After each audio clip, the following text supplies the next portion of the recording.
পাঠাইছে আবাৰ।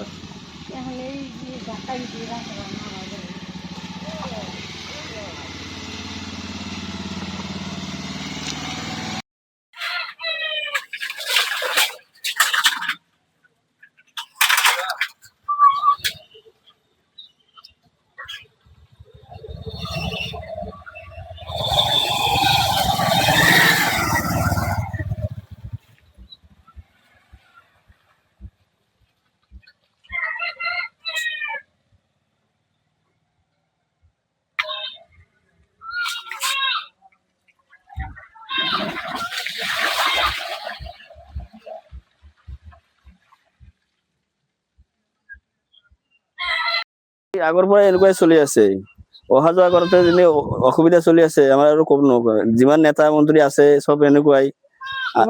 এনেকুৱা বৰষুণ আহিলে এনেকুৱা বৰষুণ আহিলে এনেকুৱা।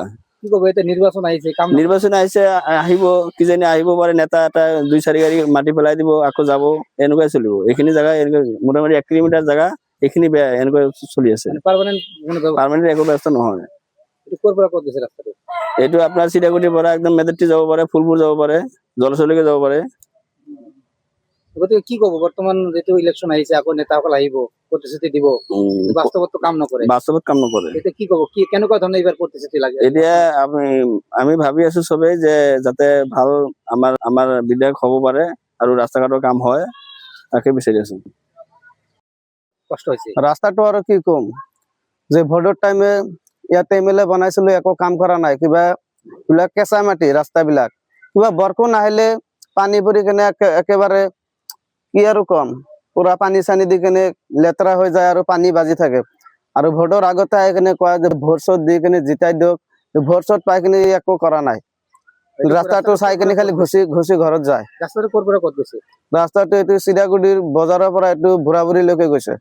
কুমৰি এইখন ঠাই, এইটো গাঁৱৰ নাম কুমৰি হয়।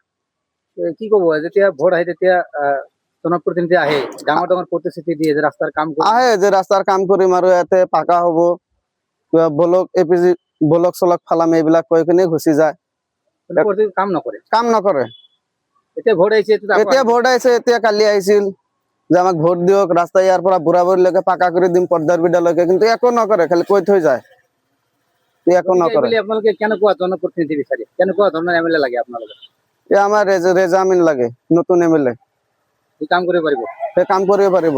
বুঢ়া-বুঢ়ী কিবা ভাঙিছিল, কিন্তু নদীত ভাঙিছিল, সেইবোৰ জিতা নাই। আগতে কিবা 30,000 না 40,000 টকা দিছিল বুঢ়া-বুঢ়ীক, মই চাইছো। জিতা নাই, বহুত গৰীব দুখীয়াক সহায় কৰে, বহুত মই চাইছো। এতিয়া ৰাজ্যত কেনেকুৱা অসুবিধা হৈছে? বহুত অসুবিধা আছে। মই এতিয়া বাইক লৈ আহিলো, মই ডাঙৰ ভাইটি আহিছিল, বাইকটো অলপ পৰিও গৈছিল, আৰু অলপ গলে একেবাৰে পাগাৰত গলে হয়। বহুত মানুহ ইয়াত এক্সিডেন্ট হয়। এই যে মাৰুতি আছে আগতে, এতিয়াতো তাতে ফাঁচি যাব।